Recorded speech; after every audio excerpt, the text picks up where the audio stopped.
Welcome to the very, very, very strongest One Piece podcast. I'm your host and captain, Bill. I'm here with my Nakama, Justin and Lou, and today we are covering episodes 9 through 18 of the One Piece anime. And this is the arc called Syrup Village, so I guess we'll get straight into it. Before we jump into things, I came to a realization. It's 91 degrees here in New York today. And it's too hot. I don't think I would be a good pirate. To be in the sun all that time. Oh, but you get that breeze. You get that ocean breeze. Yeah, I guess you get the ocean mist. But I burn too easily. I have that's a whole farmer's tan going on right now. I gotta interrupt you because that's your own fault. fault. Because in New York, you just stay on the side of the street that's shady. Because all these buildings around. Yeah, but that's what I'm saying. I wouldn't be a good pirate. There's no shade when you're a pirate. It's under the mast. You stay in the little cabin, dude. You stay in the cabin. On top of the Come on. What kind of fucking pirate would he be if he stayed in the cabin all day? Yeah, playing fucking Game Boy. I gotta put fear into the hearts of my enemies. No, his crew. He needs to get his crew fucking rowing the boats. Yeah, I want to put fear in their eyes. We're all inside that's where you of the keep boat. when Nobody's you're pirate. That's why you navigating. have the eye patch. It's because you have the night balanced eye, the indoor balanced eye, so that way you keep the eye patch on. You run out of the cabin when you approach another ship. You run on, with obviously you have a sword in your teeth. Jump in there. Exactly. Pull off that eye patch, and then you go looting. You steal all their magic cards and all the other crap they have. Take all their manga. Steal all their 20-sided die. It's the pirate way, baby. Only leave them 6-sided die and they'll fucking hate it. They're like, I'm never gonna use this. I have no idea what my life total is now. So you think, Lou, that you wouldn't be able, that's your big thing about being a pirate? Yeah, it's too hot. I appreciate that you guys have faith in me to be a pirate, but I mean, I have the hat. I got my own pirate hat. It's a cowboy hat, first of all. You got the most pirate aesthetic out of all of us, I would say. Yeah, because I got the scurvy already. See, but you're set. Me, I know I couldn't be a pirate just because there's no Wi-Fi on the boat. I'm not gonna wash my soaps. Oh god! When we go on a regular cruise, me and the wife, they're like Wi-Fi, $25 a day. I'm like, I'm not gonna pay it. They should have just included that with the price of the ticket. No, that's how they get you, man. That drink packages, And pirates are thieves. Oh. Am I right? Royal Caribbean. Let me tell you. I didn't laugh track during that part. I'll put 2 laugh tracks in there. Okay, sweet, thank you. All right, so do we want to go right into it? Do we want to talk about what we've been watching lately? How's everybody's week been? I guess I'll start off. Yeah, my week has been fine. Work's been okay. I have been playing lots of Magic. I think my deck is going to get banned, unfortunately, because it's doing really well in the pro tournament right now, which I've been watching today. Other than that, I've been watching an anime called Jujutsu Kaisen, which is really big anime in the anime community right now. It's one that I've been sleeping on. Is it bigger than Demon Slayer? I wouldn't say it's bigger than Demon Slayer, but it's in the conversation with Demon Slayer in terms of its popularity.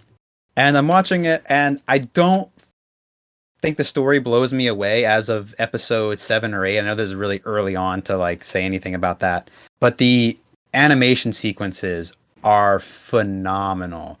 I think that the story, it feels a little too much like Naruto, which I also don't think has the best story. No disrespect to the Naruto community. I do like Naruto, but I do like Naruto, but I don't think the story is the highlight of Naruto. I think the styling and you're gonna piss off all 3 of our listeners that we have. They're sitting right here.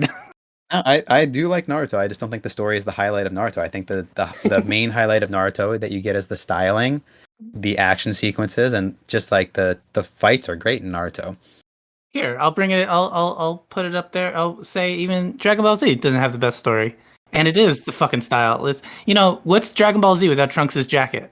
Future Trunks' jacket. That's No, the best. I'm That's gonna the shut you best down on fucking that thing in the entire because the show. best part about Yeah, Dragon Trunks Ball does have Z the is sickest shirt. Android 16. We all know that. What? Best character. Oh no, he's dope. Gohan. He's good, but he's no little green. Gohan. He's no little green. Gohan. Go Check the on. birds I Remember Check the love. birds I love. Oh gosh, playing as Android 16 in Dragon Ball Z Fighters. Oh yeah, you have your whole. There's a Ooh, I whole want to play arc that with him now. where you're That's just playing as that's him. legit. That's not even. I'm not even Uh-huh. joking. Android 16 is my Yeah, favorite no, it's character in Dragon Ball Z. no, I know. I remember. I remember how much you love it. Yeah, Phil's so hyped. He's like, dude, this is like the best part of the whole It's show. literally my favorite It's just part. them sitting Literally, in the back of a my fucking favorite van. part of Dragon Ball Like Z is the Android vibe 16. that you He's get like, when I the want us androids to are just go down. running around like doing punk shit, like stealing from thrift stores and shit. It's fucking awesome. They steal from thrift stores and like kick cop cars and shit. It's fucking awesome. It's the Yeah, best and he's part like, of he's a anything. bird And just look watcher. at birds. Yeah. Yeah, it's and that like that makes him like so deep. Oh yeah, Definitely deeper than fucking 17. It's fucking douchebag. that's Yeah, for 18. sure. 17 Yeah, looks like she 18. writes her own poetry. Oh no, 17's the dude, right? It's Yeah. 18. Oh, I'm thinking. Fucking Oh, fake yeah, fan. I'm thinking. Look at this guy over here. 17 looked cool. He looked like a scooter kid, like a Razor scooter kind of guy. He did with the bandana around his neck. I think, yeah, and I think scooter tricks are cool. You know, I know a lot of people are going to disagree with that. Oh, that's Lewis's hot take. I've been watching scooter videos. I'm not even Yeah, I've kidding. seen some impressive scooter content as of late. Justin, what about you? What you been up to? Oh man, let me tell you guys. Been with the little guy. He's been loving Paw Patrol. He's been watching that Paw Patrol. I could do a whole thing about the and the Rugrats reunion has been really big on our playlist. Yeah, you were talking about that the It's other freaking day. me out. It's Everybody kind of looks the same except for Grandpa Grandpa Lou. ponytail. He's got a future sick Trunks ass. hair. He has sick ass ponytail though. He's That's got a like what. ponytail. He's got like He's got future Trunks hair, With the man. ponytail when he What's up comes with out of that? the hyperbolic time Great. chamber. Oh yeah. and a tie-dye shirt. But what I will say, tangentially related to our discussion topic today, is that when we were watching the show, my wife audibly said, Actually, yeah, I want the fans to know that after this podcast, we're gonna obviously cover Paw Patrol in the very, very, very strongest Paw Patrol podcast. So look out for that one. Probably a few months from now, but go ahead. I want to hear the feedback. straight, she says, he does not like this. Like, my son watches a lot of stuff, and he definitely has his own taste, like things that catches his attention. Like, we've been watching a lot of Pokemon, but watching One Piece, he was just freaked out so much by all the cat people. You know, I was also in the same boat as Jacob when I first watched the Usopp arc, and you just gotta push through it, man. You know, because right after this is the Nami arc, and the Sanji arc. You're gonna love that. We're getting ahead of Yeah. ourselves. Yeah, but we're getting a little it's bit easy too- to when it's so exciting to talk about. But yeah, so we jump in. Pinocchio looking Let's ass. jump into this. Let's talk about Usopp, Yeah. Captain Pinocchio. So we see we start off running with through the village. our new character Usopp, right? And I forgot if the last episode ended kind of like, you know, when they introduced Zoro, like at the end of episode 1, like, you know, with that sweet guitar riff. Yeah. Yeah. No, they did. Oh, they did. Okay. Yeah. I mean, like, nobody talked about Usopp, but you get that last frame. He's just standing on the island. I think he's holding a slingshot too. No shit. They give him like this. They give him like this super like heroic portrayal, and then immediately start off, you know, this whole arc with him Running being a through lion-ass Pinocchio. running So through the first village. thing of note about Usopp is, other than his nose, obviously, which is a clear reference to Pinocchio. So his name is Usopp. The word Uso in Japanese, I think, roughly translates to liar, either Uso or Usotsuki. And Sop is like a reference to Aesop's fables. So that's where you get his name. It's like he's a liar, and it's like based off like an Aesop fable. Ah. Yeah. Or he's a lying storyteller. Like it's a, Yeah, that's Felt actually a lot one of of the those things that I things. was thinking of Yeah, giant during fish. this arc That's it, is yeah. that in a way Usopp is this vehicle for Ichiro Oda to tell even more stories within his own story. Man, he doesn't have Yeah. like, he can't contain himself. I'm gonna tell this giant Not goldfish enough story. outlets. Giant goldfish story was awesome. It was pretty good. Standing on his poops. It was a pretty good one. But yeah, no, we start with Usopp running through the village and saying the pirates are attacking, and he's telling a big old fat lie because pirates are coming, but not yet. He doesn't know it. What's funny too is like I genuinely love Usopp, especially like the further the episodes go and like the more they like venture out. But sometimes Usopp, I will say, is needs to one get of the his ass characters beat. that you become increasingly endeared to as the story goes on. And Lou, you don't even realize yet like how much. Like where you're at, I think is, you're in the Water 7 arc right now, and where it goes from there, you're gonna love Usopp even more. I mean, Usopp is a phenomenal character. And you start already with his main gag, one of his main gag. He has 80 million subordinates or eight. It's always some number that starts with 8. He has 80 million or 8,000 or however many, like hundreds and thousands of 800 subordinates. million or And you also get the gag right away, like with the dynamic of Usopp and Luffy, that Luffy believes him. He's like, "Oh wow, that's amazing." that's a lot.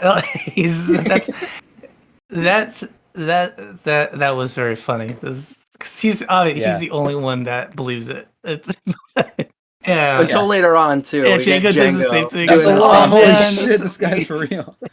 Which is great too because like Django, he's a pretty serious dude. Like there's some he comes silliness in about him, but moonwalking. like There's nothing that was making me take him serious. yeah.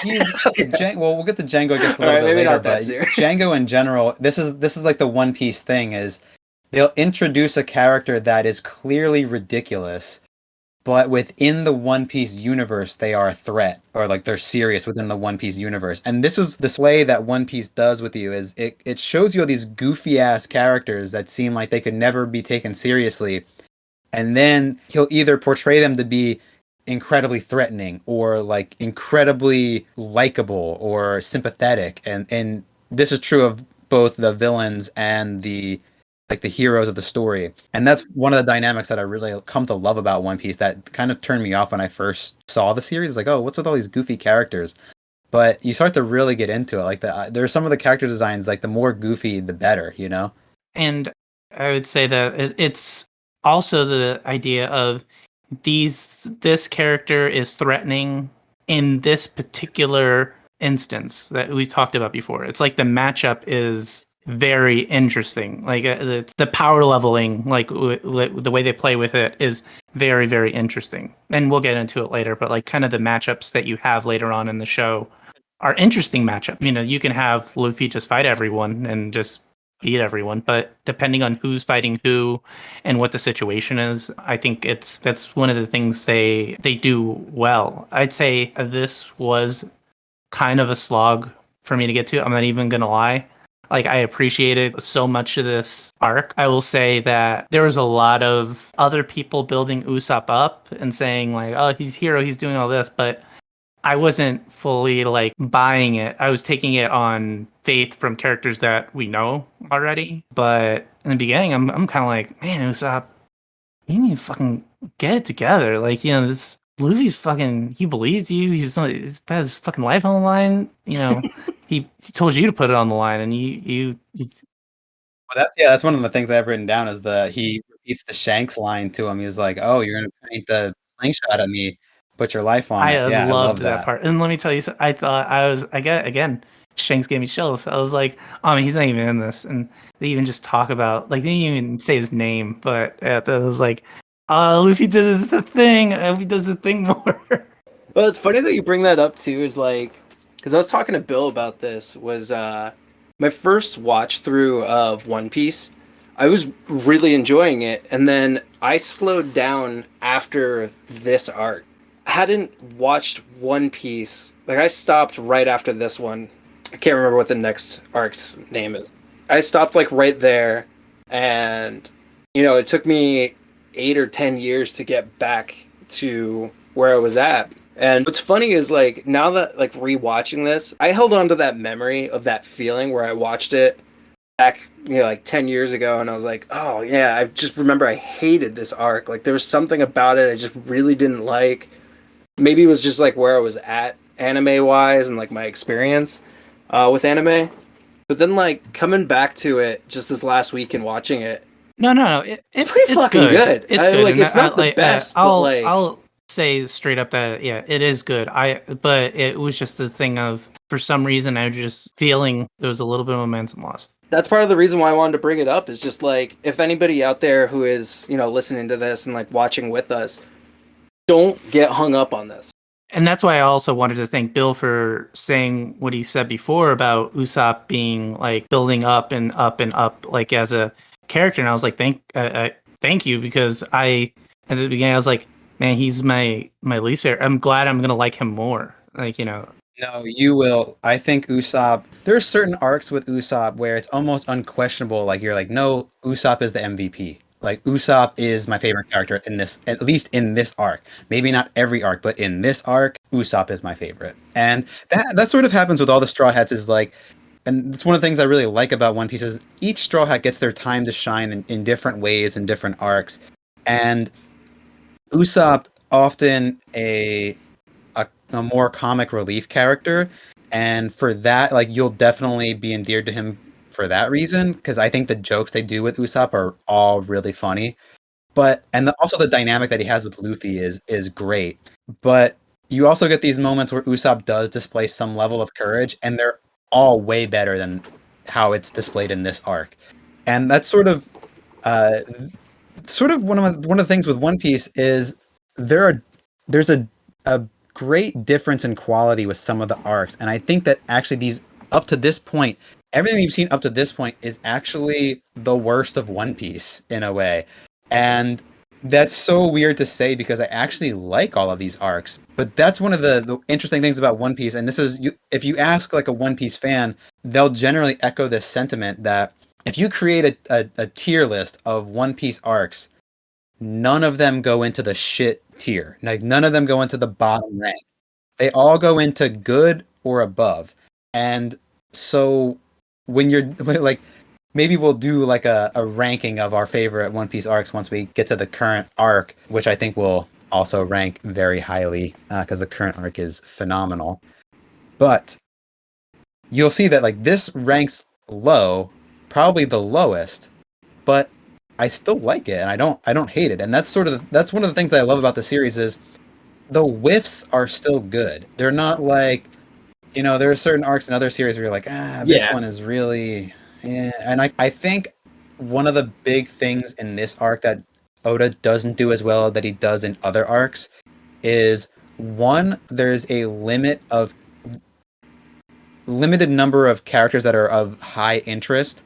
You really only have Captain Kuro and I guess Usopp and Luffy are like the high interest characters, and for the most part, he kind of stages them all in one place on this slope, and the slope itself is not that interesting. It's not that dynamic of an area. There's no kind of cultural relevance to the slope, whereas in a lot of the other arcs, the characters will be split up, and there'll be a number of characters of interest, and they'll all be in areas of interest or areas that you understand or areas that are diverse in some way from the other areas. You understand the geography a little bit more. The geography is more developed. Not that I think the geography of this island is well developed. It's just not extremely well utilized. I will agree. I will agree for the most part. I did really enjoy the there was a shot where they were on the slope and it was like all of the characters it was like Kuro, Zoro, then it was Jango, and then Luffy, all from top to bottom of the slope, and they were all in a straight line. And I was like, this is very interesting geography. Like, depending on who's going where and what everybody's goals are, everyone is in like a particular position. But what I noticed, like, even when bringing that up, I was like, the arc's main character, Usopp, isn't even in there. Like, he isn't even in the mix, which was which I think was maybe my biggest issue with the episode, or I'm sorry, the arc. But it was, like you said before, it's still good. Yeah. Something I want to say on that note too, is like, but also I feel like later on in One Piece they do kind of address it through these conversations where, like, I mean, I don't want to spoil anything, but like you'll have some conversation pieces happen with like Nami and Usopp where they're like, we have to figure out a way to like take care of ourselves because we're not as strong as Zoro or Luffy.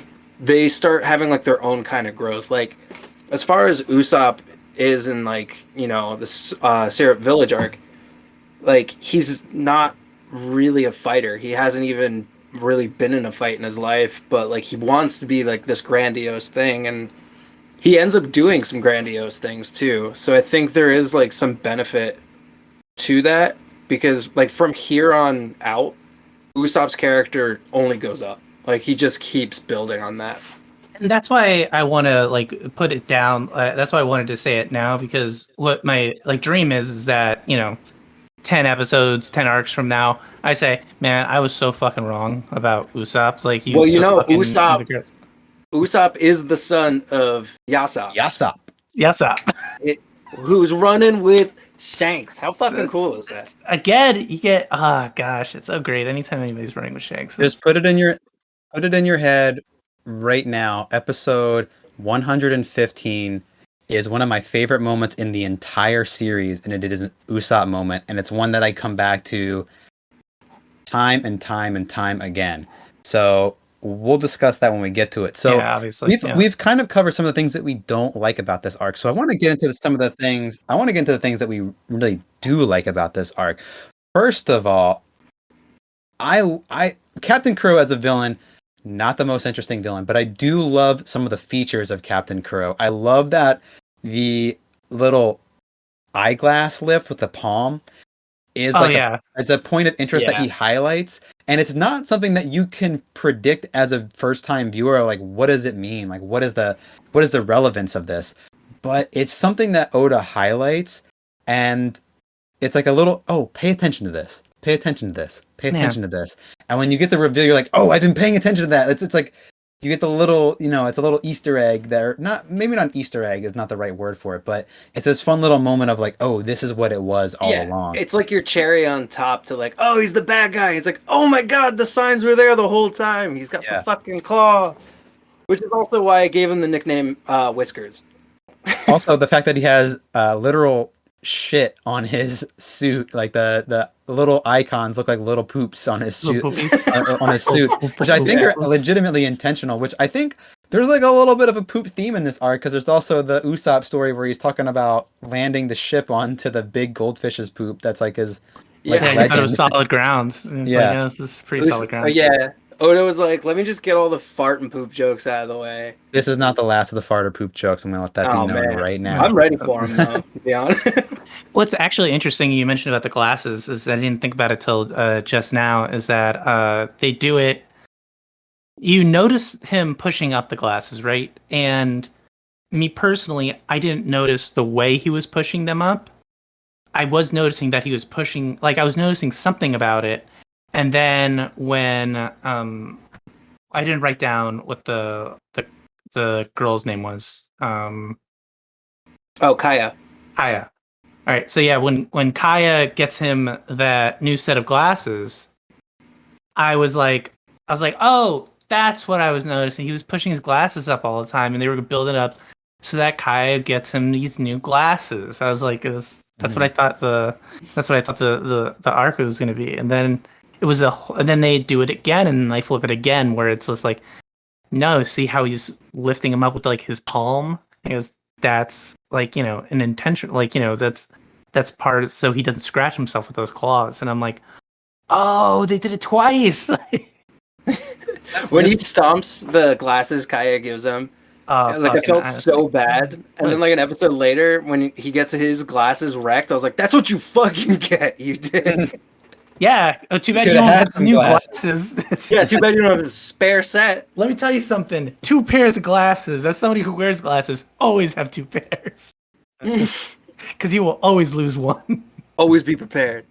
But yeah, it's one of the things that I love about Oda is these little things about each individual character's design. There is like some kind of payoff to a lot of them, or some reason for them, and which that leads me straight into Jango, which Hell yeah. you just gotta love Ichiro Oda that he just writes whatever the fuck he wants. He's like, yeah, it's a moonwalking guy. It says this guy's Michael Jackson. He looks like Steven Tyler, but he moves like Michael Jackson.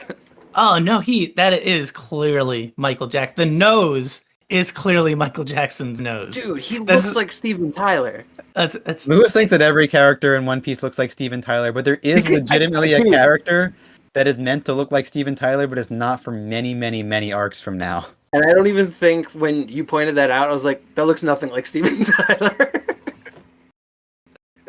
He does make a lot of characters that have like this mouth of like this Aerosmith mouth. I want a version of One Piece where literally every character has the Aerosmith Steven Tyler mouth. It's like Luffy. Big lips. Because I'm the one that jaded you. Django's character is he's scary but also super funny. Like I love the idea of him being a hypnotist who always accidentally hypnotizes himself. Sleep, yeah, just to go to sleep. That's how good it's like an SNL skit. I don't know. There's something about it. It's just like it's so simple, but it's so funny. They don't play with it in the sense where, like, you know, he tells people to get stronger and he gets stronger. Yeah. Apparently, it doesn't work that way, but it works for the sleeping one. Yeah. Well, you'll notice like he'll put his head down. Like that's what he does at the end. Put his hat down, except for the sleeping one. Like he forgets to do it. Yeah, he forgets to do it. Yeah. I did notice that. I was like, oh, so that's his actual trick. That's what he's supposed to be doing. Then once again, another reason why I think it's a Steven Tyler reference. Dream on, take it away. No, even better. It's even more of a Michael Jackson reference because the hat down, like and doing the moonwalk, is Michael Jackson's thing. Like we're gonna have to. All right, I'm gonna write an email to Oda. Moonwalking is. It's so identifiable. It's like the most identifiable Michael Jackson thing you could do is moonwalk. Like that's the thing you do if you're doing a Michael Jackson. The heart-shaped glasses are so rock and roll. That's true too. All right, we're gonna keep bickering about Jango. Actually, I wanted to go back a second because I wanted to talk about my 3 favorite characters. Fucking Usopp's pirate crew, Onion, Carrot, Pepper. And Pepper. Yeah. I've already determined that Bill is Onion, you're Pepper, I'm Carrot. Yeah, and if we want to redo, we redo everything where we're just all Onion, Pepper, and Carrot. Yeah. Especially like the way they fight too. It's like a total us move where it's like he's down, get him, get some shots. Get him. But cover the free hits, They go, oh man, take advantage, man. So what was the reason for Captain Kuro?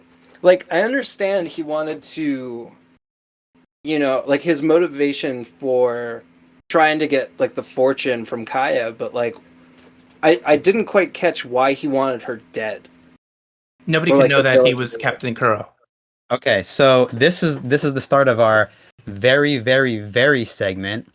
Since we're going to discuss this, this is the very, very, very most convoluted retirement plan of all time. So yeah, he wants her dead because he wants to basically what he wants to do is he's tired of living the hard life out on the sea.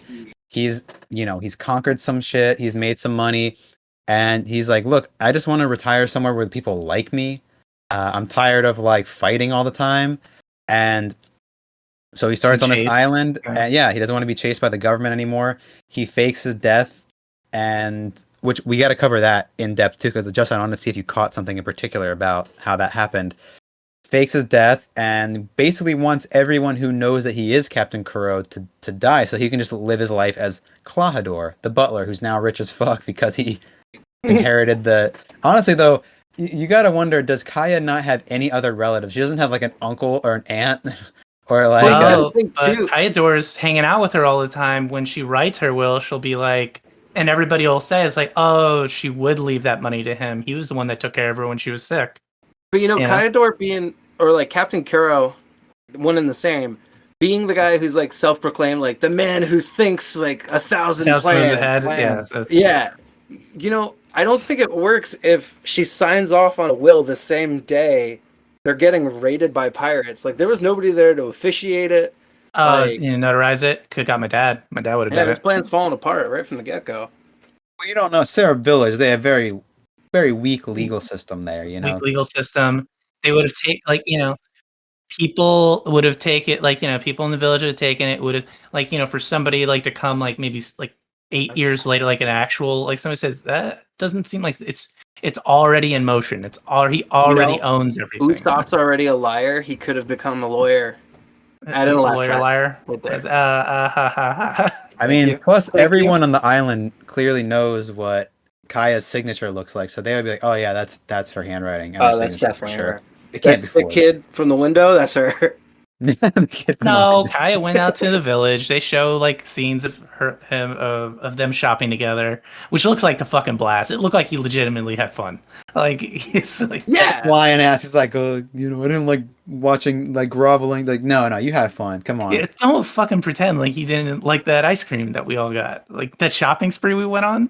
Yeah. It's the whole Where you montage. finally got to buy your poop jacket. Yeah. You were so happy about that. Yeah, maybe that's what it is. Maybe it's soft serve. Like that's what Yeah. on his jacket. His But- H&M look. I will say that is, I agree, Bill. That is the very, very, very most convoluted plan anyone's ever had, because all of it, the threads are all there, right? It's like, okay, so I'm gonna stop being Captain Kuro. I'm gonna get somebody to fake my death. I'm going to go to this village. I'm going to, get in good with this family. I'm going to inherit all of this, and then I'm going to kill everybody who ever knew I was Captain Kuro, who could ever identify me as Captain Kuro, and to basically live the good life after that. But what would be the good life? Because how is he going to even spend that money if he doesn't want anybody to know he exists? As Captain Kuro, the name was what was important. Oh, that's right. That's right. Because even when the people, his old crew called him Captain Kuro, he's like, "No, you don't get it. That's not my name anymore. I'm trying to get rid of it." My name's Whiskers. Okay, so Justin, you said that you weren't hot on Usopp here, but one thing that Usopp does do in this arc that I love is when he says that he's going to stop the pirates because he needs to make sure that his lie stays a lie, which I think is just so poetic and just such a great, such a great line from Usopp. I'll give it to you. It is a good line. But it very I think he much did a whole lot, yeah. But it very much seems like he thought of it after the fact. Like he thought of the lie after everything. It's not like he was trying to protect his lie the whole time, and that was his only goal. Other things that I've written down here is that Kuro attacking Mary. The animation is fucking sweet. Like all the colors. Yeah, like they do a lot of really cool things with like the reflection on Kuro's blades. There's a lot of really cool compositions with that. When you get the Kuro flashback, all the colors where it's almost like Scooby-Doo colors, where it's like a lot of purples and oranges, and they're really highlighting. Yeah, they're highlighting the moon a lot. There's a lot of really great animation moments. No, it's Kuro's design. I like Kuro as a villain. Loved his, like when you're talking about with Mary the Goat Man. First of all, Mary also, his fucking coat matches his hair, dude. Yeah. It's the fucking same. It's awesome. I was like, little sheepy, sleepy Mary. Yeah, it's like I was like, man, look at his collar. Fucking, it's the same. It's like he cut his hair and put it on his collar. I'm really glad he didn't bleed out. Lying I would have for a while. I would have cried. Mary, other MVP. Mr. Mary. So, Justin, the thing I wanted to point out in the flashback that I wasn't sure if you noticed, and I hinted at this a little bit in the last episode, is did you notice who the captain was on the ship that Captain Kuro took out from the Navy? Rated? I do not, but it looked a lot like our boy from last episode who joined the Navy. No.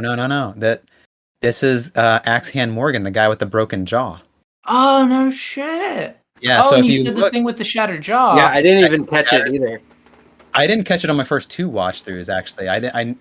This is something I came into knowing on like my 3rd or 4th watch through. I was like, oh wow, like because you see that he shatters his jaw, and then you also start to understand that's why Axe Hand Morgan had his position in the Navy is because they thought he captured the legitimate Captain Kuro, and that's how he got his fame as a Navy captain. Oh, I completely missed that because I thought that guy was the one Kuro had the dude hypnotized to be him. That's I thought that was the guy, so I would never have caught that. I did notice he said that thing about you're shattered, like, great with a shattered jaw, you still like, you could still talk or whatever. But I thought he got him hypnotized and instead. So oh no, He that's did Captain Morgan. hypnotize. He did hypnotize Captain Morgan to think that that he caught everybody.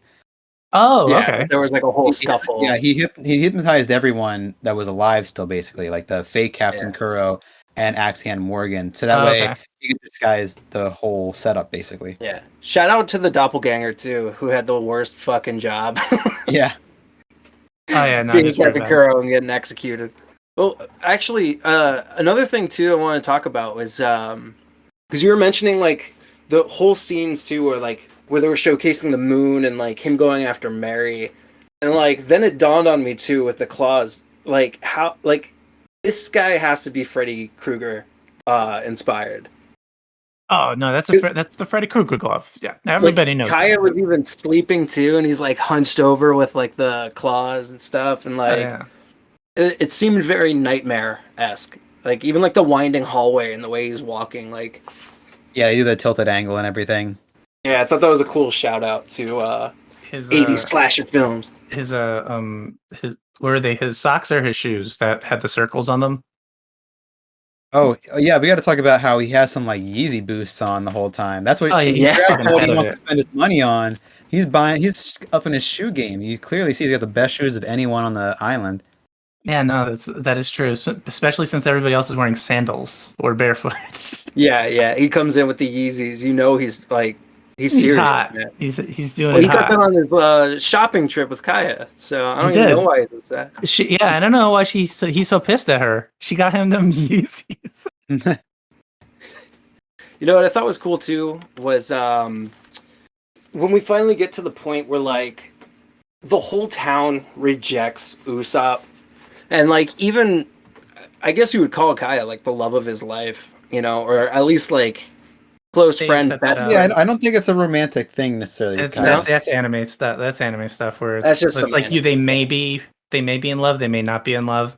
I'm not sure. It does look like they're flirting a lot, but Yeah, it I could mean, like just they're even be doing what like it is. the Romeo and Juliet.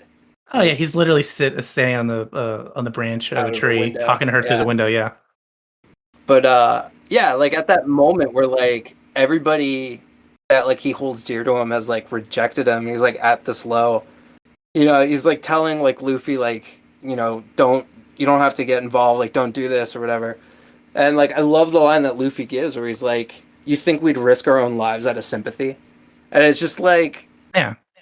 this this bonding moment that makes it work. Like for Usopp to be like this guy who, is this liar. They don't really know much about him other than he is genuine and does like care to some degree. But like there's this like bond that forms where you're just like, I don't know, from like there on out, it feels totally believable about like, even when we get to the point where like he joins the crew, It says I you're don't a know, I friend, feel like right? that's like his first friend he actually got, where like they saw him for what he was and like cared about him, Yeah. I think up until then, I think Luffy's hanging out with him mostly based on his resemblance to his dad. Like, I think that's what's keeping him around for at least a bit of it. And then he's like, oh no, this guy's legit. Like, he's gonna roll with us. Oh, that's interesting. Because up until then, I'm thinking, I was like the things that we know Luffy to be, like, his character qualities, like, that he values. I'm thinking, I was like, well, Usopp doesn't have many of those, or at least he doesn't display many of those. He could see it maybe through, but once he, like, understood, like, he wanted to see if he was anything like his dad. And yeah, that's an interesting point. Yeah. I like that. Okay, from there, I guess we should get into the Captain Kuro fight. Yeah, let's get into the. Yeah, let's. Do we want to do the Zoro fight first? I do want to point out one thing before we get into the fight. Okay. It's just another, what I think is a Pinocchio reference, is the tree that's out front of Kaya's window that Usopp sits on looks like Usopp's face. Like, the tree has his hair, and it's even got, like, the Pinocchio nose sticking out that he's always perched on top of. I thought that was just a cute little Easter egg in there. That is cool. But the fight, like, so when the pirates invade, right? So so they're going up this slope that we talked about before, and they went to the wrong place, which is classic Bill Lewis move. Go to the wrong place. We made an assumption. Yeah. Set up the whole booby trap. You told us to meet us here. I got the oil. Wait, it was clearly like you inferred that you wanted to meet here, right? Which way's north? Which way is north? That's what I love. That's one of the Luffy lines that I love is I ran to the coldest spot, so I ran north, which I ran to the cold area. But that's also in a way a flashback to Shanks and Buggy arguing over whether the north or south is colder. Yeah. So it's like a consistent gag. Because then you obviously know that Shanks thought the North Pole was colder, and that was where Luffy was going to go. Because respect. But them running, I didn't understand. Like, that joke really paid off for me when they were both running, and Usopp gets there first. Even though you saw that Luffy took off faster, he said, "I'll be there like in 30 seconds." Yeah. Yeah. And that was really like I ran where it was cold, right? And it seems like everybody in the show, he's the only one that knows nautical directions, like based on where Zoro the sun definitely is. doesn't. This is when you get an early highlight of an ongoing gag where Zoro never knows which direction is which. You think Nami would, but she doesn't even. No, Nami does. She does. Okay. Oh yeah, Nami's the navigator. Exactly, that's what I was going to say. So she's the navigator, right? She should at least tell. Big shout out to Nami. Oh, yeah, she was really good this episode.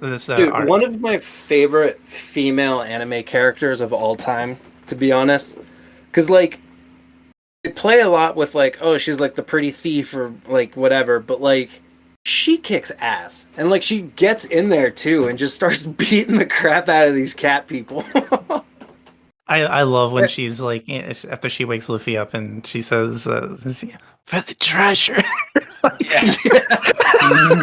That's why I think Nami's like the most legit pirate out of all of them. She's in it for the treasure. Yeah, she doesn't care about this honor bullshit. It's not about the romance. It's all about the treasure. The gold. Give me the gold. The north and side. It was Usopp. It starts firing at a whole bunch of people, and he does his whole lie again, right? Where he's like, I got 80 million people there, and then we get to that joke that we were all talking about. Yeah, Jango believing it. Jango's like, oh shit.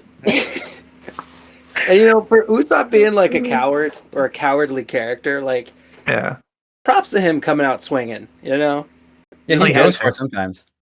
Yeah, he does. That's what's awesome too. This is like, once again, this is like his first like real pirate fight, but it comes in swinging. Yeah, well, I mean, even when Luffy gets there with Zoro, the first fight where when he finds out there's only 3 pirates, and he's like, I can fucking deal with 3 pirates. He's like, that's a manageable number. Usopp against Luffy and Zoro. Yeah. That was what I remember as like the first that's his first time actually trying to fight some pirates. Yeah, I mean, like, so him getting to the slope, he starts coming out shooting, and then we get Luffy finally shows up. Luffy and Zoro show up at the same time, and they just immediately start kicking ass. Oh, they're fucking team already. They're like fucking back to Yeah, they back. come in. Yeah, both of them. And they're just fucking people up. And shortly after, Luffy gets hypnotized because he can't look away from the hypnotist. We get Luffy's first Gum Gum Gatling. Yeah, which is one of my favorite One Piece attacks is the Gum Gum Gatling. Not in this exact moment, but there are just some Gum Gum Gatlings later in the series that they just do the most insane portrayal of. But yeah, he comes through with the first Gum Gum Gatling. We see him punch a bunch of dudes in the face.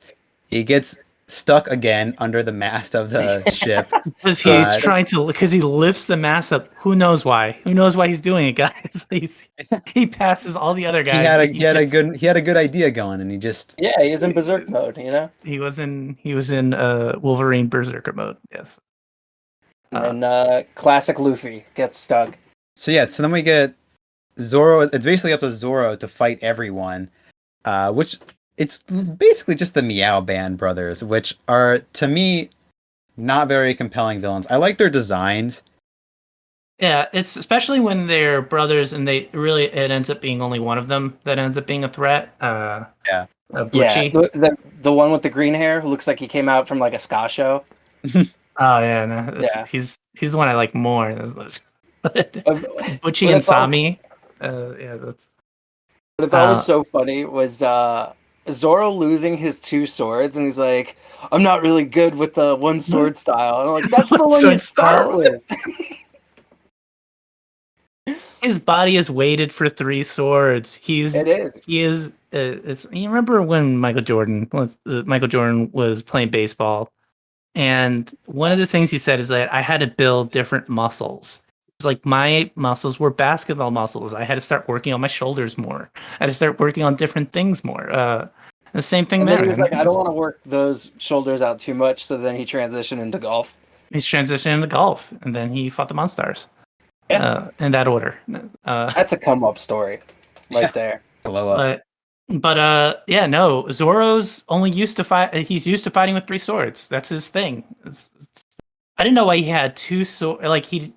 I don't know why, if that was his style, though, he had still 2 hands on one sword. I was like, no, put it in one hand like you had before, because, that, to me, I would think felt more comfortable to him. But that's the one sword style.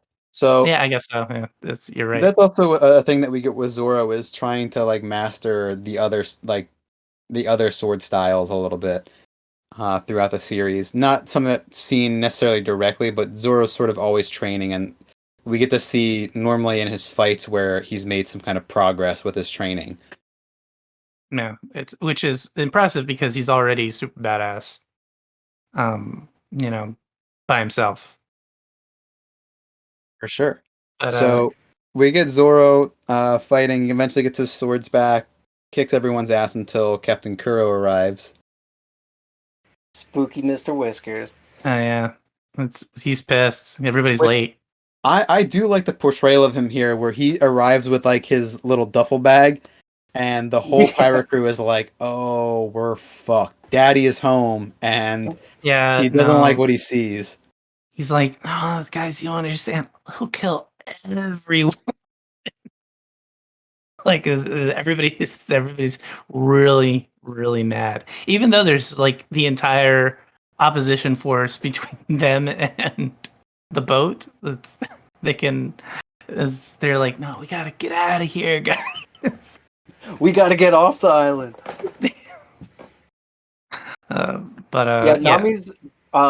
Nami's way of waking up Luffy. I laughed so hard at that, where she just stomps on his face and he goes, "Get off my face!"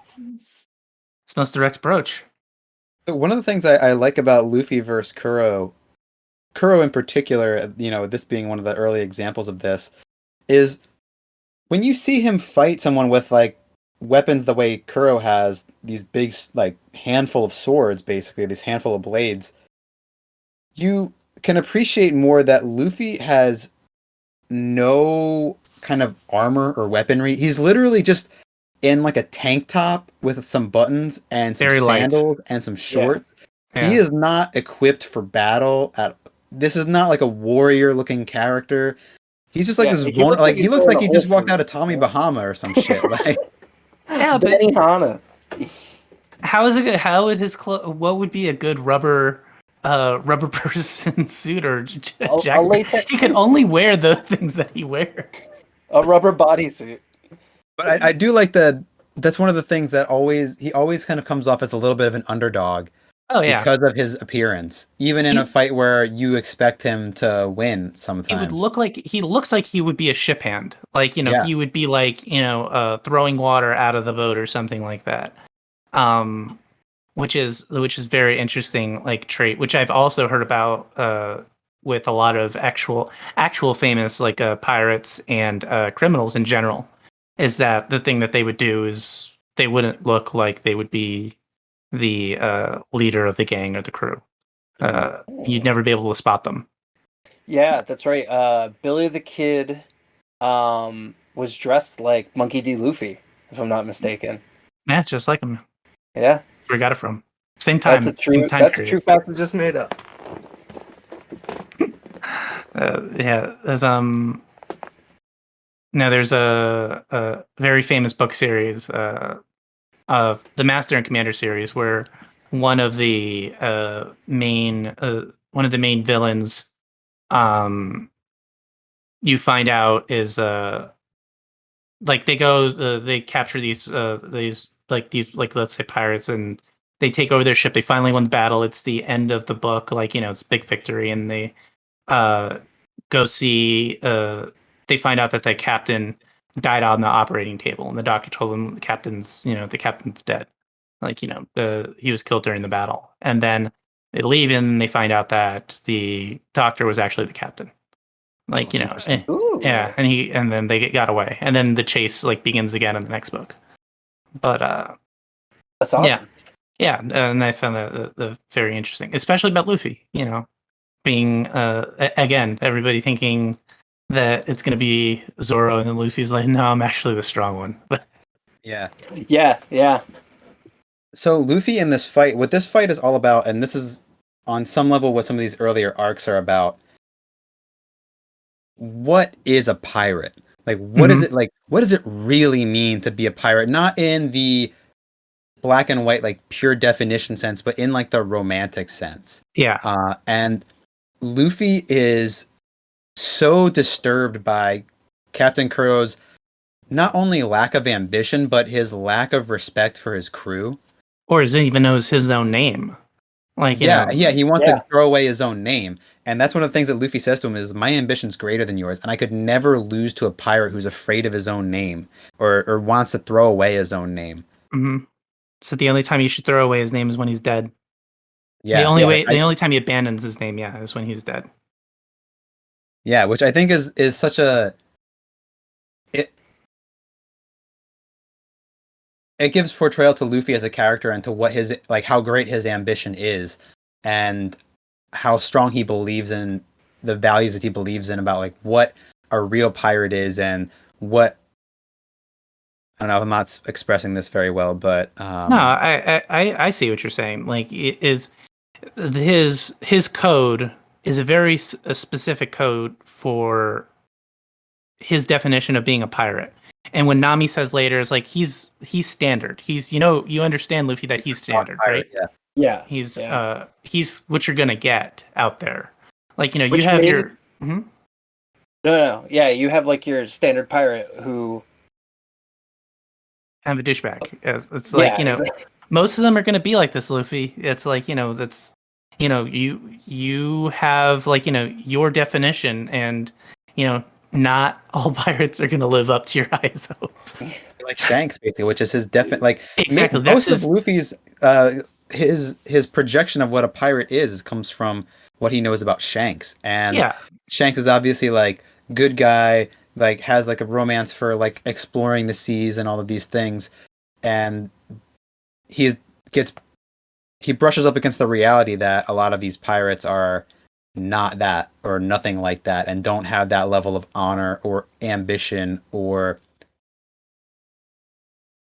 any of those qualities. Yeah. Your first concert you go to is Billy Joel concert, and you're like, man, every concert is gonna be like this. But then you go to Boys to Men, and it's even fucking better. No, hold up. It's even we better. are not going to disparage Boys to Men on this I'm not. podcast. It was a flip. Boys to Men, the fucking Philly fanatics. Okay, I couldn't get to the flip because I thought there was going to be some disrespect to Boys to Men on this podcast, which I will not stand for.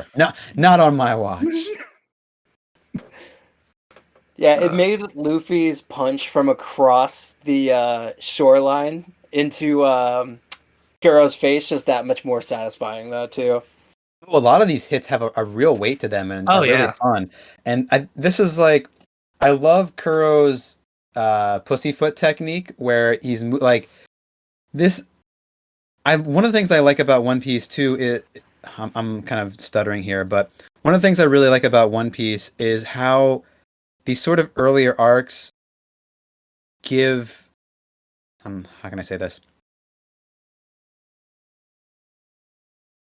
One of the things I like about these earlier arcs of One Piece is you can see how these powers kind of come to like a more developed stage later in the series once we get to the Grand Line. And that's particularly true of Captain Kuro's pussyfoot technique, where he can move extremely fast, too fast to be seen. But the downside is that he can't control it. Like he's basically he doesn't know when he's slashing.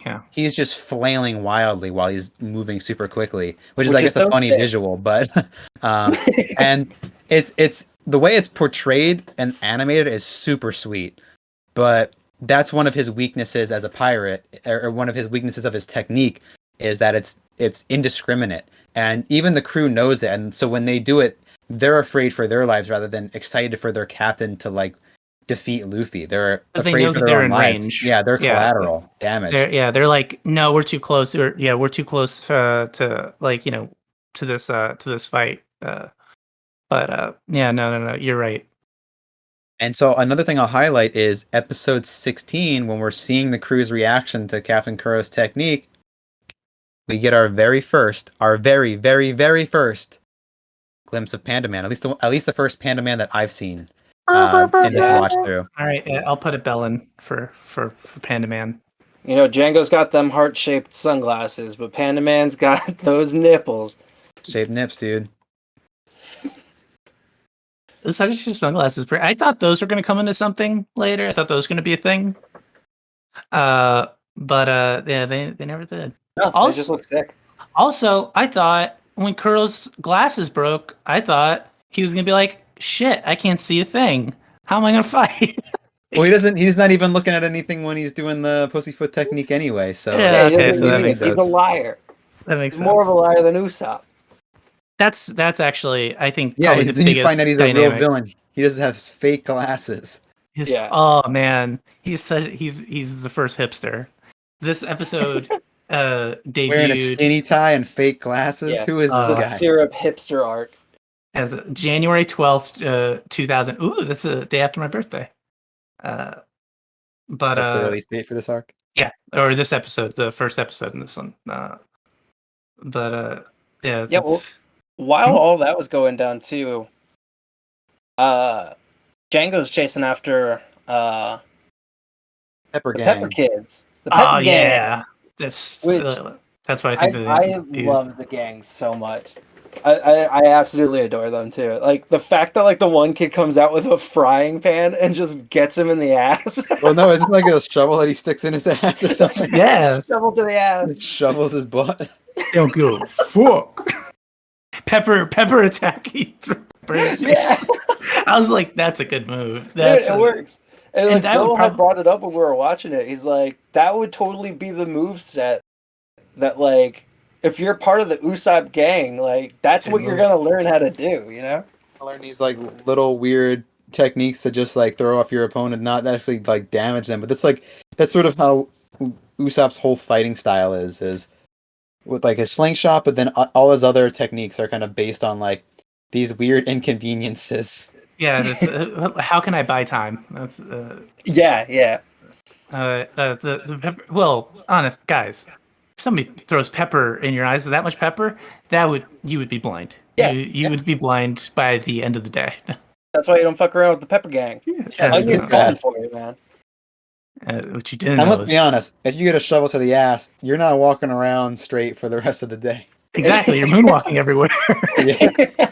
This ain't his first rodeo. Dude, can we talk about how they line those two fights up? Like, Oh yeah, so the conclusion is at the same time. Oh yeah. So good. So good. You got Zoro who's like running with Usopp to like go save Kaya and the Pepper Gang. And you've got Luffy who's like just decimating Whiskers, you know? And I don't know, like I was like, oh shit, like Zoro's gonna totally just like take Jango out, and they're getting like this whole like timing going on between the two of them, cutting back and forth. And when he cuts the tree branch and looks back at Usopp, I'm just like, ooh! Yeah, because he lets Exploding Usopp get the star, final right? shot. He does. Yeah. It's not that he goes. Zoro doesn't go into slash Jango. He opens up he slices the tree branch to give Usopp the shot, so Usopp can get the victory. So Exactly. good.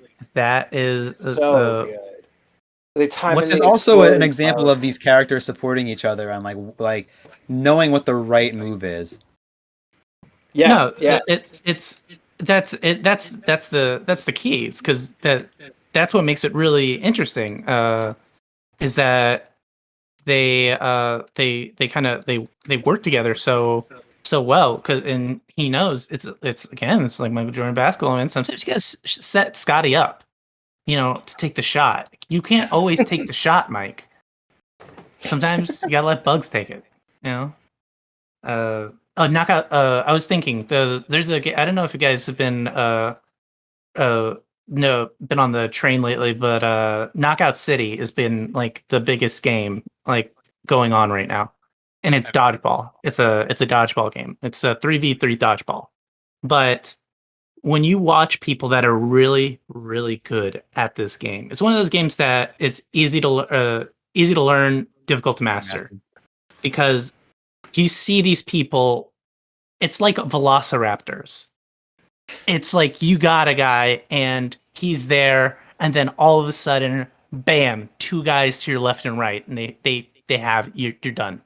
Where is this? Where can you play this? It's you play it everywhere now. I think it's cross-play across everything. But Knockout City.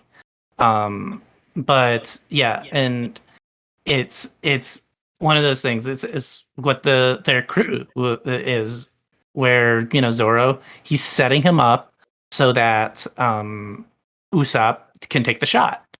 Take the shot. Never go. Yeah.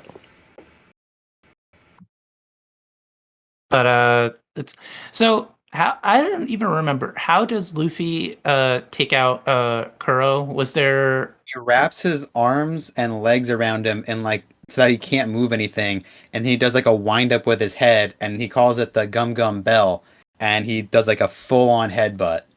Yeah. And just takes him out from there. That's amazing. That is wonderful. That is wonderful. I didn't even catch he called it the Gum Gum Bell, and his clock.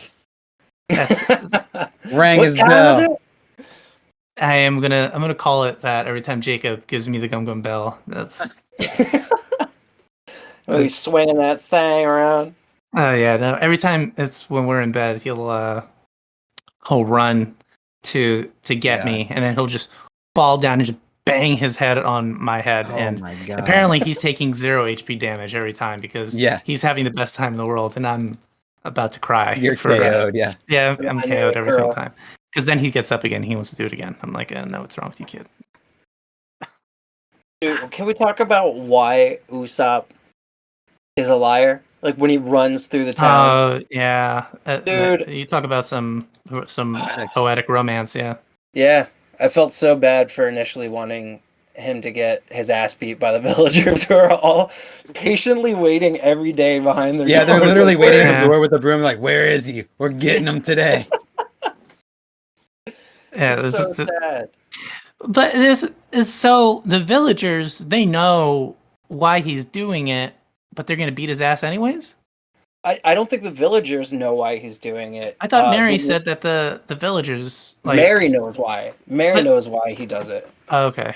Yeah. Yeah, because Kaya didn't know, so that also implies that it's not common knowledge, but Well, Mary Kaya knows. fucking lives in a shoebox. You know, And she wouldn't know anything. Yeah, Well, she does after her parents' death when she gets sick, but That's true, prior I to guess. that, she's out doing shopping sprees. She's on some Legally Blonde shit.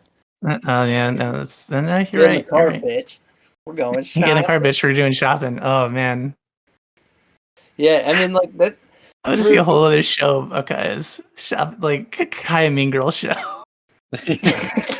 She's like the sweetest character in this whole arc. Oh gosh, yeah, she's awesome. I thought they were gonna do some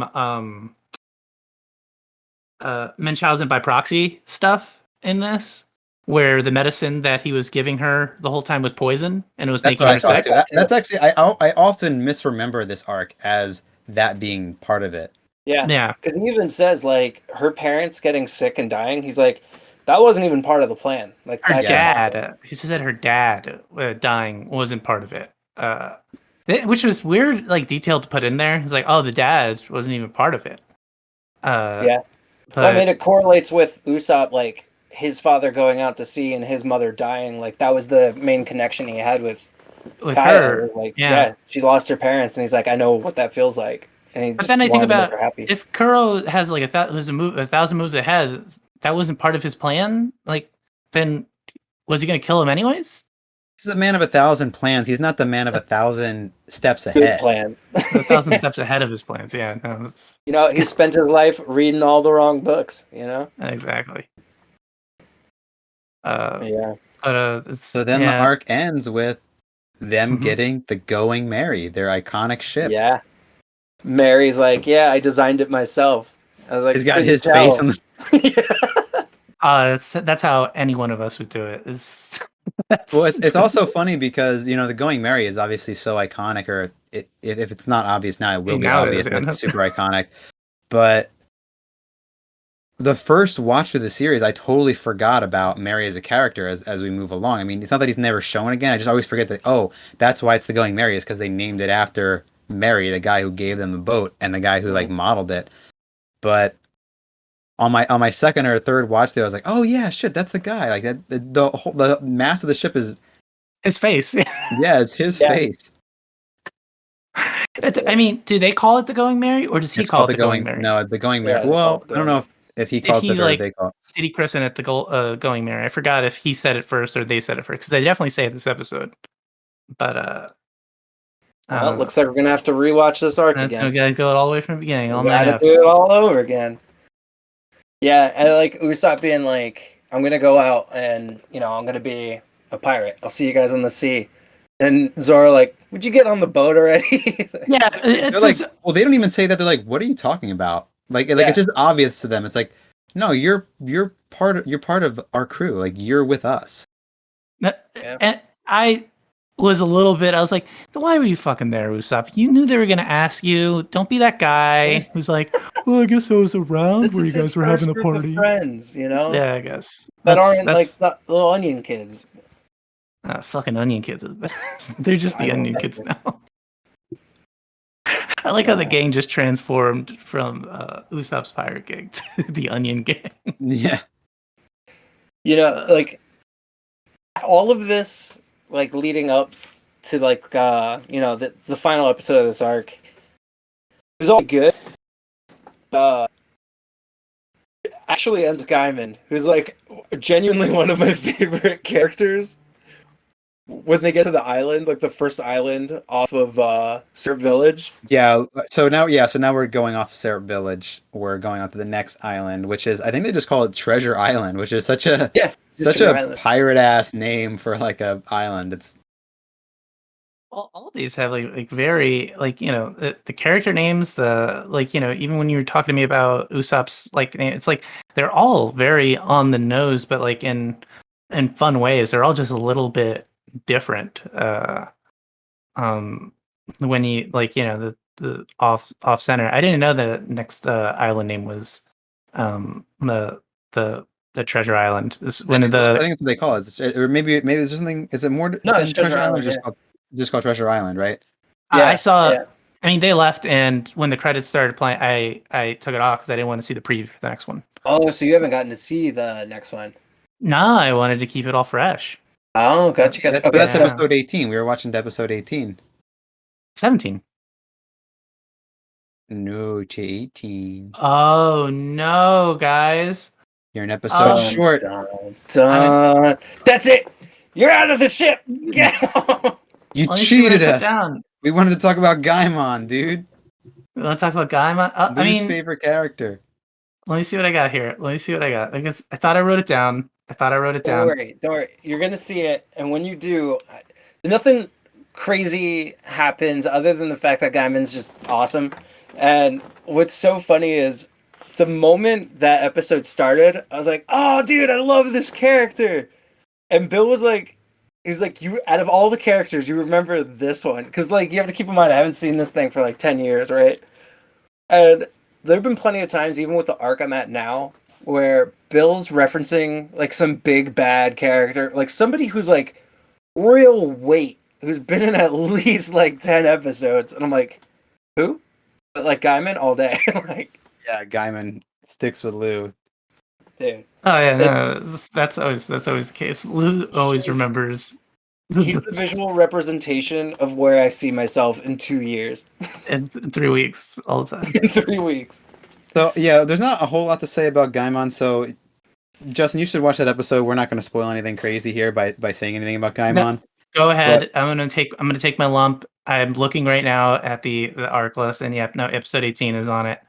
And so yeah, go ahead. Gaimon is our first time where a character references pirates coming back from the Grand Line, like pirates who have gone from the East Blue or from whichever ocean outside of the Grand Line to the Grand Line have come back, and just talking about how like decimated they were, which is a good lead into this next arc.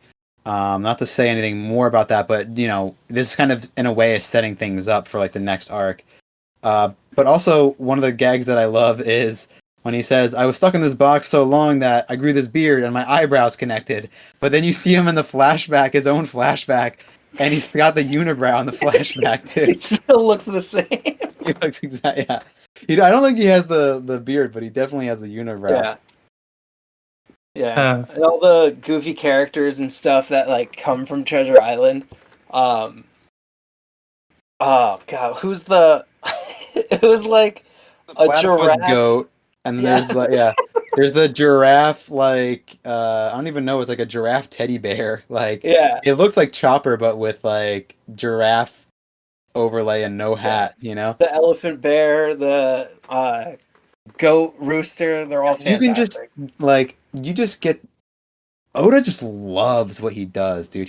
He's the biggest fan of One Piece. Like when you see these characters that there was no reason for him to make this many unique animals for this one-off. Yeah. This is like one chapter in the manga. So for one chapter, he's like, let me make these fucking great animals. Like these amazing. I'm gonna make a panda bat because why not? Yeah, like these are like legit. Like these would be like Pokemon designs or something that they would like take years to come up with or something. He's like, yeah, one chapter, I got it. Like, it reminds me of Jack Kirby, the comic book artist, the Marvel comic book artist. Where Fantastic Four, right? Yeah, Fantastic Four was his big thing. That was like his 100 issue. Like, you know, at the time it was the longest comic consistent team ever. But his panels where he would just draw the whole Baxter building, their whole headquarters, and he'd have, you know, where fucking Reed puts his lab, where everybody like, and he would just draw every single little thing, like, you know, in there. And it's like you said, didn't have to do it. But he did. It's like, yeah, but he did because it's in his brain. Yeah. But and you're like, I might not ever be able to do this again, but I got these guys. Let me just put them right here. Let's do this other goat man. Let's do another goat man. And so that wraps up the episodes. The next arc that we'll be covering is the Baratier arc. And that will be episodes 19 through 30. Are we going to do them all I think this is what 11 episodes. Yeah, it's not a crazy length. 4, 5, 6. Saddle up, Seabiscuit, because this next arc is 12.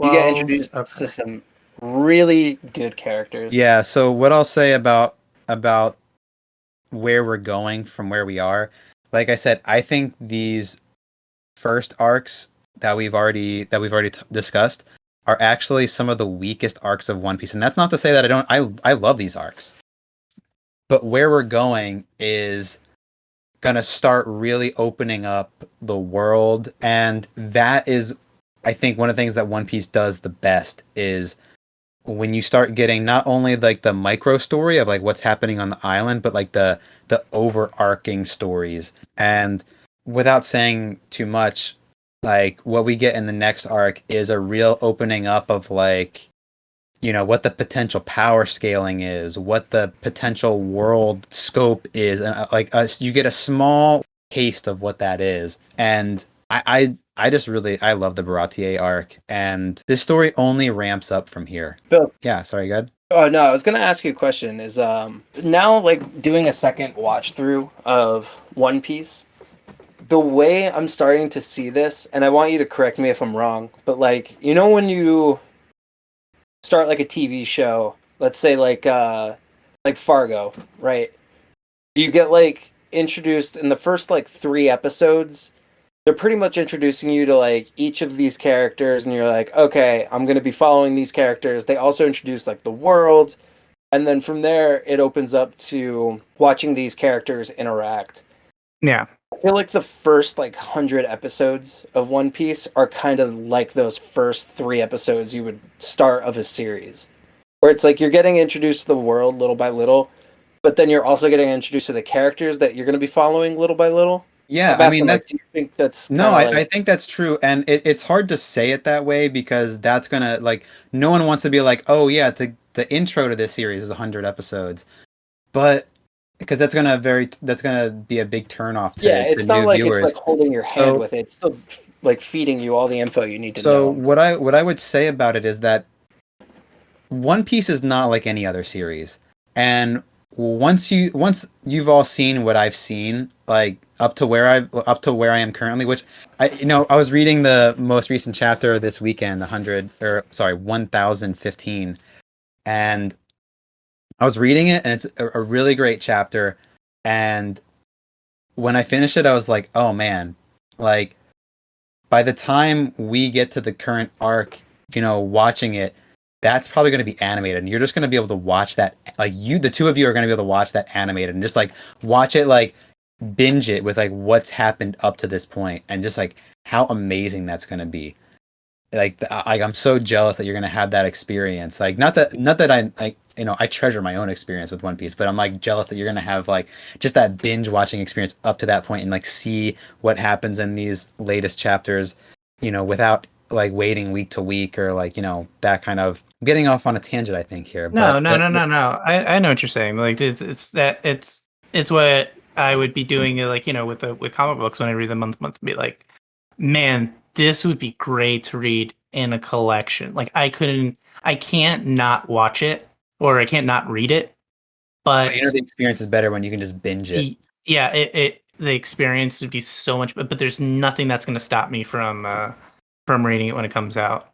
So let that be a lesson to all of you guys. Go ahead and delay life for about 10 years, and then jump back in.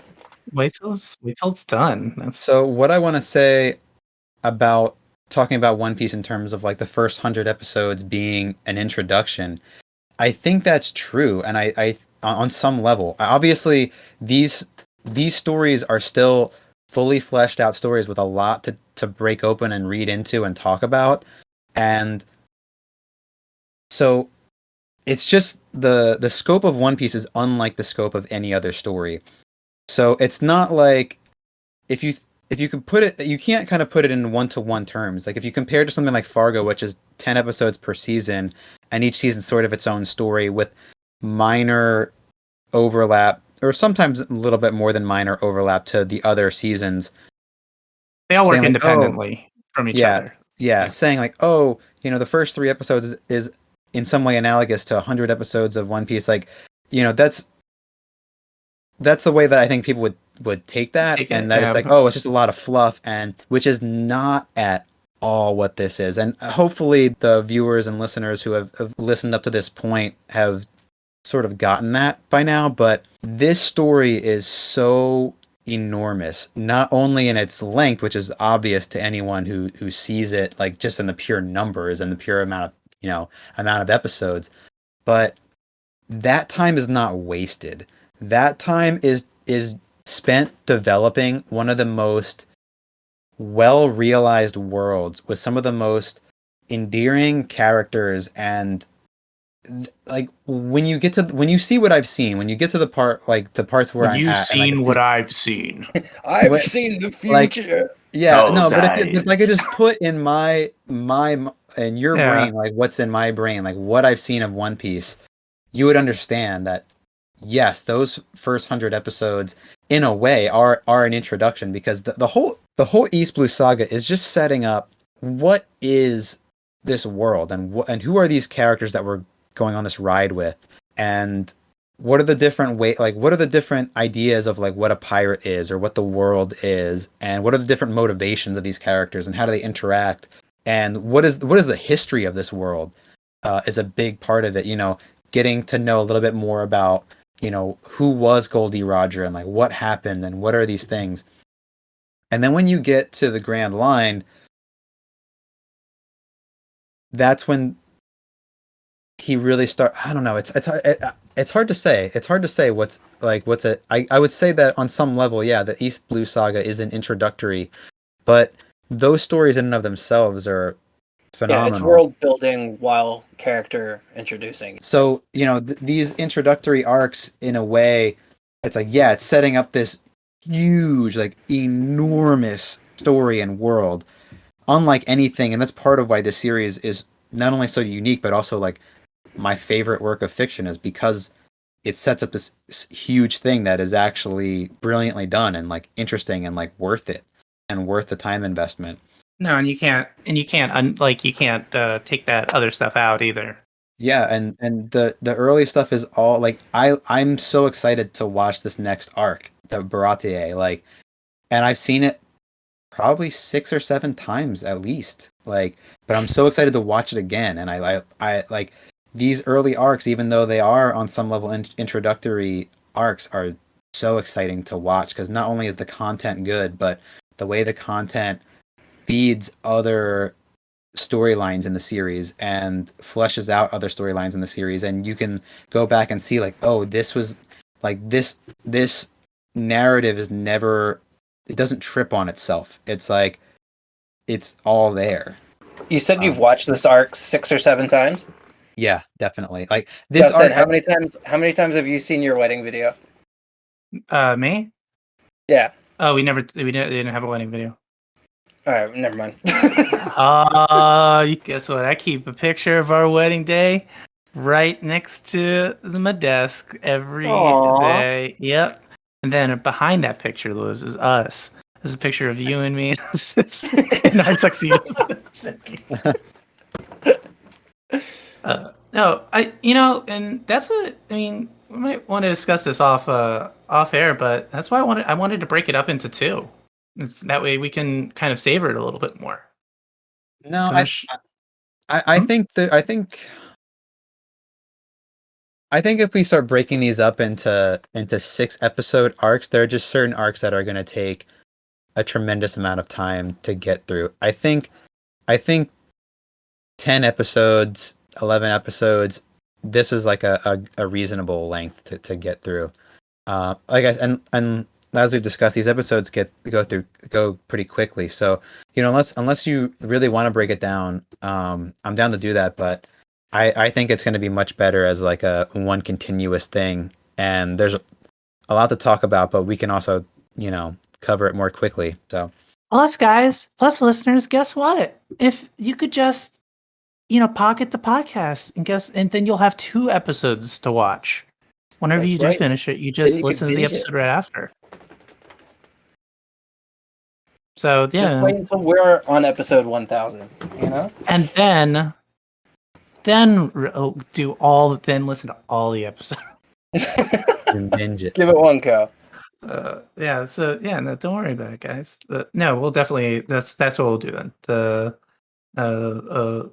Baratier arc. And see, I'm just making extra notes for myself so I don't make the same mistake I did, because you know what? A little behind the scenes. What got me was that completely infuriated Kuro versus Cafe Luffy final battle seemed pretty definitive as the end of the arc. Yeah. Well, it was the end of that arc, but there's like this one extra episode, and that's another thing with these arcs is there are episodes that are just like world episodes. Yeah, like capping, like capstone episodes, or like bookends. Yeah, exactly. And so, and some of those are like the best. Like to me, are some of the best episodes in the whole series. Exactly. The Shanks episode is like, oh yeah, which is like it's not part of the arc necessarily in terms of like the story that's being told at hand, but it is the best thing about One Piece is the world. That's the best thing about it. And obviously the characters are part of that, but the best thing about One Piece is the world. And so Shanks. When you get these world building, of course. Well, Shanks fucking runs the world. You guys are gonna see. Shanks runs this shit. When Shanks says go home, listen. When Shanks says go home, you go the fuck home. That's all I'm saying. That's all I'm saying. Go home, guys. That's all I'm gonna say. And he says get the fuck on. You can get the fuck on. Look, he's giving you a gift. Your life. Yeah. When he tells you to go. You know what I'm buying with that money? Your life. Buying your life. That'll be one of our bonus episodes. Yeah. Well, heck yeah, guys. Actually, that's also a good lead-in because, making that little Tarantino reference, one of the characters introduced in the next arc is a Tarantino reference to Mr. Pink. Oh yeah. Ooh. Yeah, Lou, you probably already know this, but I probably already said this to you. But yeah, Sanji is based on Mr. Pink. Really? Yeah, from Reservoir Dogs. I had no idea. Looks just like Steve Buscemi. You're right, dude. He's the only one who's a fucking professional. Yeah, he is a smooth ass professional. Anyway, we should end the episode here so we can go watch some Baratier. All right, guys. And until next time, I'll see y'all on the cruise. One Piece. On a cruise. That was good. I like that one. Hell yeah.